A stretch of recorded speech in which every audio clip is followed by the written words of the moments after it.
안녕하세요. 자유유튜브더 자윤입니다. 요즘에 시장에서 비관론이 많이 들립니다.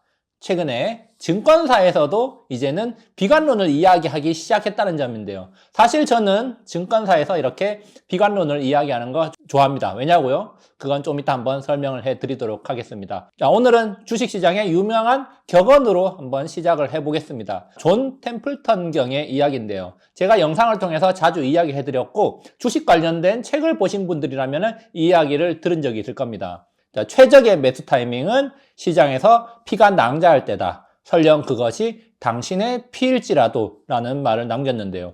굉장히 유명한 말이라서 한 번쯤은 들어보셨을 겁니다. 자, 그러면 제가 이 시점에 왜 이런 이야기를 하는가? 제가 앞에서 말씀드렸습니다. 이제는 증권사에서도 비관론이 나오기 시작을 했다는 겁니다. 자, 이 점에 주목할 필요가 있는데요. 그렇다면 왜 우리가 이 점에 주목해야 되고 앞으로 어떻게 하면 좋을지 여기에 대해서 한번 이야기해보는 시간 가져보도록 하겠습니다.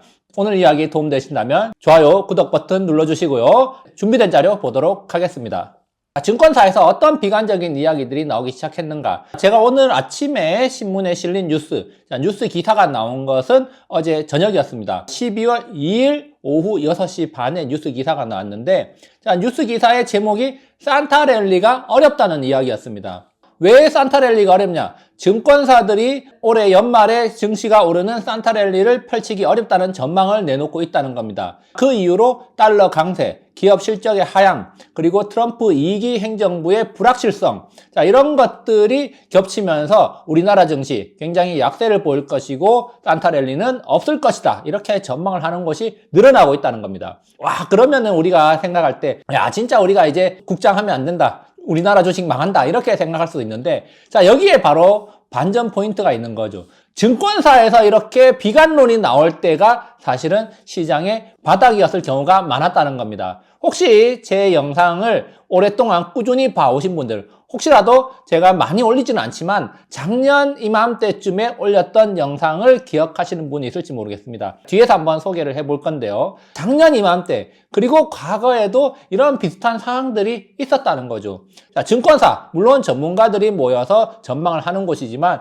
결국 그것도 사람이 일하는 것이고 사람의 감정으로부터 자유로울 수는 없는 것인가? 아니면 이 시장이라는 곳은 우리의 생각과 심리 그리고 행동을 뛰어넘는 곳이 아닐까 이런 생각을 하게 만듭니다. 자, 어쨌든 전문가들은 투자 악재가 많아진 만큼 연말 투자에 신중해야 된다고 이야기를 하고 있고요. 그래서 삼성증권 연구원은 PBR 1배를 기준으로 코스피 지수는 2,900까지 올라가야 되지만 미국 정책 불확실성이 높아서 불가능할 것이다. 그래서 현재는 PBR 0.8에서 0.9배 수준을 적용해야 된다고 이야기하고 있고요. 그리고 키움증권에서도 상장사 이익 전망이 악화했고 한국은행의 기준금리 인하도 트럼프 행정부 2기 출범에 따른 충격에 대비하는 것이기 때문에 증시에서는 악재로 작용할 것이다. 이렇게 이야기를 하고 있습니다. 물론 미래는 어떻게 될지 모릅니다. 자, 그렇지만 우리가 과거 사례를 살펴봄으로써 우리가 미래에 어떻게 될 것이다. 어느 정도 대비는 할 수가 있겠죠. 그렇다면 과거에 어떤 일이 있었는가? 과거 특정 어느 시점에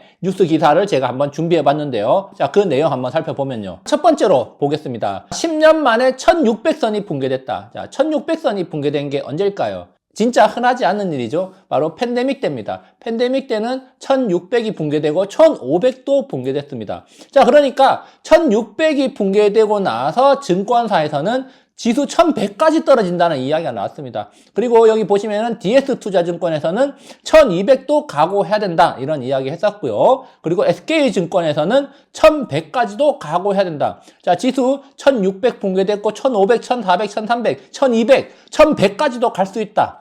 이런 이야기를 했습니다. 자, 이 뉴스 기사가 나온 날이 3월 19일이었습니다. 자, 그리고 공교롭게도 이 뉴스 기사가 나온 이날 거래량이 굉장히 많았고요. 자, 우리나라 증시시장, 자, 오른쪽에 보는 것 같이 굉장히 긴 장대 음봉으로 마감을 했습니다. 진짜 사람들은 이제 1400, 1300, 1200, 1100까지 가는 거 아니냐라고 믿을 법했다는 거죠. 왜냐면은 1200 간다, 1100 간다 이런 이야기들이 굉장히 뉴스에 많이 나오면서 그 당시에 도배가 됐습니다. 한국 증시 망하고 천도 깨질 수도 있다. 이런 비관론이 득세를 했다는 거죠. 그런데 어떻게 됐냐? 공교롭게도 그 다음날 반등이 나오고 그리고 그 다음 날은 하락했지만 그 다음부터 쭉 오르면서 결국 우리나라 코스피 1457을 저점으로 강한 반등을 했고, 그리고 그 이후로 1년 이상 오르면서 3000 이상 갔습니다. 그게 바로 현실이었고, 자, 이때 바닥권에서 털린 사람들은 얼마나 억울했겠습니까? 물론 미래가 어떻게 될지 알 수 없지만 이렇게 비관론이 득세하고, 자, 시장에 피가 낭자할 때 결국 그때가 바닥이었다는 점이 한번 또 드러났다는 거죠. 자, 그리고 또 하나 뉴스 기사 가져왔습니다. 자, 이거는 좀 최근인데요. 자, 이게 언제냐? 2023년 10월 27일입니다. 자, 작년 이맘때보다 한 달 정도 앞인데, 자, 이때 상황도 굉장히 암울했습니다. 9월부터 시장이 계속 흘러내렸어요. 2달 이상 흘러내렸습니다. 그러다 보니까 사람들도 굉장히 많이 지쳤고, 그리고 이때는 2300대가 깨지네 마네 하면서 2300을 테스트하고 있었습니다. 그러면서 2000도 지금 걱정해야 될 때 아니냐. 중동에서는 전쟁이 일어나가지고 국제유가가 막 오르네 마네 이렇게 불안하고, 미국에서는 기준금리가 높아서 미국 은행 파동의 여파가 아직 꺼지지 않았다. 이런 비관론들이 굉장히 많이 득세를 했습니다. 자, 그러면서 우리나라 증시도 2300선이 붕괴 직전에 있었고, 실제로 2300이 붕괴가 됐습니다. 그러면서 이제는 2000선을 걱정해야 된다는 뉴스가 나왔었죠. 그런데 결과는 어떻게 됐을까요? 10월 27일이 금요일이었습니다. 그리고 주말 지나고 나서 월요일 날 잠시 반등이 나오고, 화요일 날 지수 바닥 2298을 찍고, 그리고 나서 곧바로 반등을 하면서 시장은 오르기 시작을 했다는 거죠. 물론 이때 한 2달 정도 연말까지 오르고 나서 또 연초에 폭락을 하면서 많은 사람들에게 공포를 줬지만, 2024년 7월까지 우리나라 시장 나쁘지 않은 흐름을 보여줬다는 점 우리가 잘 알고 있을 겁니다. 자, 이렇게 시장에서 비관론이 득세할 때, 결국에는 이런 비관론이 득세하고 많은 사람들이 비관론에 휩싸여서 시장을 떠나야겠다고 마음먹었을 때, 그때가 바닥이더라. 이때 며칠만 더 참았어도, 이때 이런 비관론에 휩싸이지 않고 좌절에 휩싸이지 않고 조금만 더 버텼어도 상승의 과실을 누릴 수 있었을 건데, 많은 사람들이 그런 비관론에 휩싸여서 결국에는 하락의 고통을 이겨내지 못하고 시장을 떠났다는 거죠. 물론 이 하락의 고통을 이겨내지 못하고 던지고 떠나면,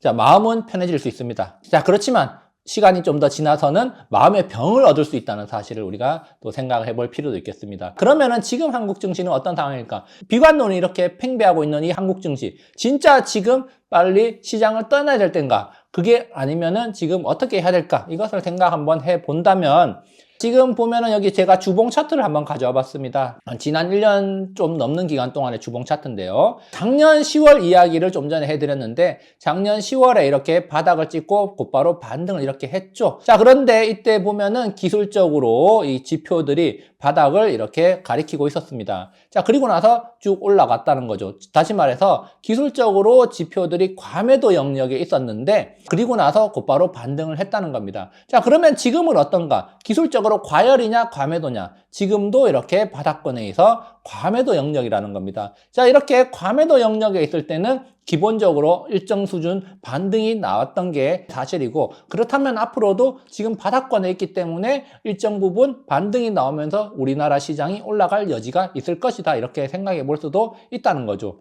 물론 기술적으로 이런 모습들이 나타난다고 해서 무조건 100% 오르는 건 아니지만, 과거 사례를 봤을 때 이 정도 수준에는 올라줬다는 게 일반적이라는 점을 기억할 필요가 있습니다. 그리고 또 한 가지, 기본적으로 선행 PER과 선행 PBR로 봐도 현재 저평가 구간이라는 겁니다.